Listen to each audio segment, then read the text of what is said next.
Alright, welcome back. It's been about 2 months now since I did my initial video on the Sunjoe Dethatcher, and I can't believe how many of you guys watched this.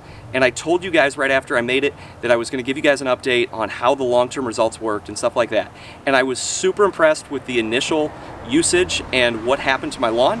But it's taken 2 months to make this update because of some of the weather and kind of results that I had. So I'm going to show you what those results are. We had some crazy weather with extreme amounts of heat and then extreme amounts of rain, and so I didn't know if it was that or just my lawn or what's going on, but I want to show you what's going on with the lawn. And then I'm also going to do something that I saw on YouTube and that I've read about on the internet that I think will help what's going on with the lawn now, and it's baby shampoo. So I'm going to wash my lawn. I hope you guys stick around and see what happens. So like I said in the last video, I used the Sunjoe Dethatcher and I was really impressed with it. I was skeptical at first, but I have to say I was overall really impressed with the results. I went over the yard a total of 4 times, pulled out a ton of dead grass off the yard, and I think really made some improvements. We saw instantly a huge change in color in my yard, and I think that's because of all that dead grass that we pulled out of there. But like I alluded to, we had some crazy weather. Right after that, we had a straight week of rain.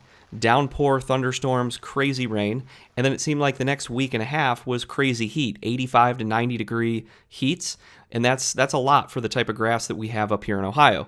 And then immediately following that, we had thunderstorms coming again, so the weather's been all over the place this year, and trying to figure out what's actually going on with the yard was a little bit difficult for me. But when I was looking over the yard, I was finding out that there were still these kind of dead spots or dry areas, it looked like, just dormant grass. So I started poking around with a screwdriver, and what I noticed was that in the areas where the grass looked really nice, the ground was soft and kind of moist. And then in the areas where the grass was dry or dormant looking, the ground was really hard, and it was harder to get the screwdriver down in the ground.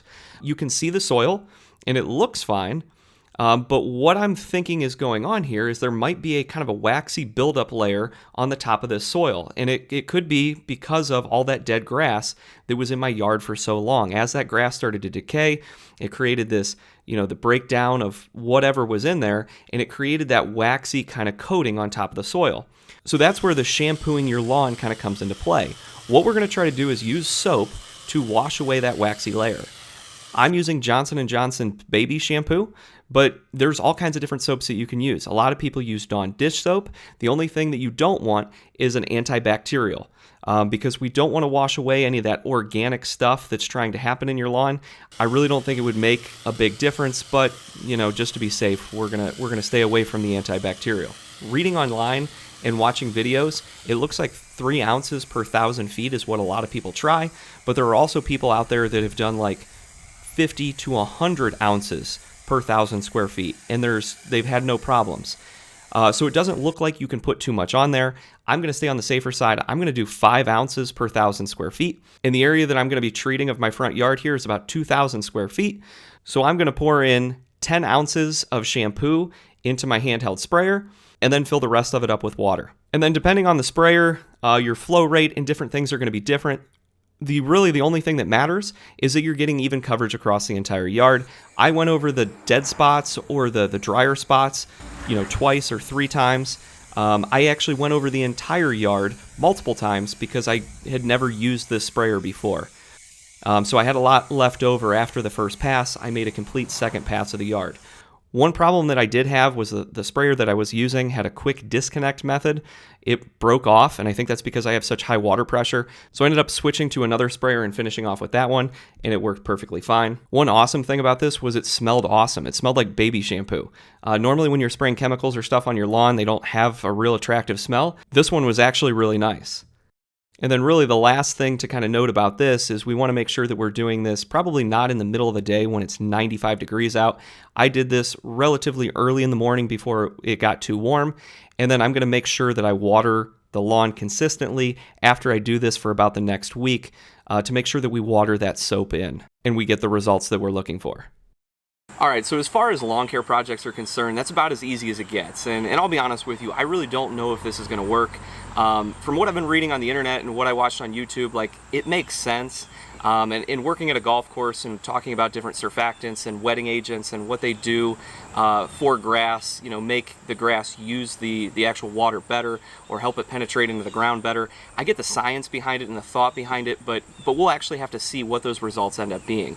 And I'll give you an update on that here in about a month.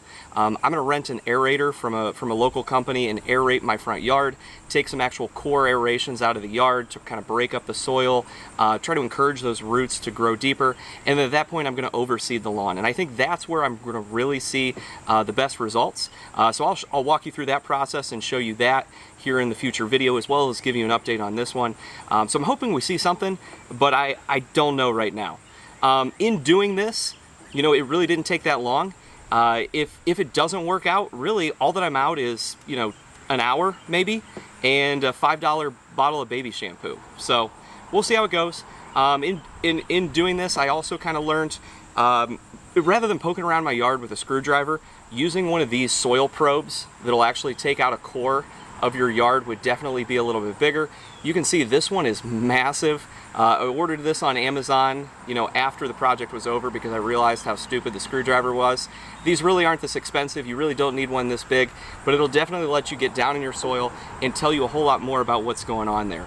You can see the different layers. You can see the actual grass layer. You can see if there's any dead material in there. You can see the thatch layer, and then you can see how far down that water is penetrating down into your soil. So that might be something you want to invest in. These are both decent options for hose sprayers. I did have a little bit of trouble with this one, but that just could be me and my water pressure. This one worked perfectly fine. I know there are definitely better options out there on Amazon than that. But yet again, like I said, really happy with the Sunjoe. Got some amazing results with that, and you saw that in my first video. I probably am going to bring this back out when I get the aerator out, but you'll see that in my next video. So if you like this video, please give it a like. I really appreciate that. If you're liking some of my projects or you're looking around my channel and seeing some other stuff that you like, I encourage you to subscribe and hit the bell so you don't miss anything. But other than that, I hope to see you guys in another project.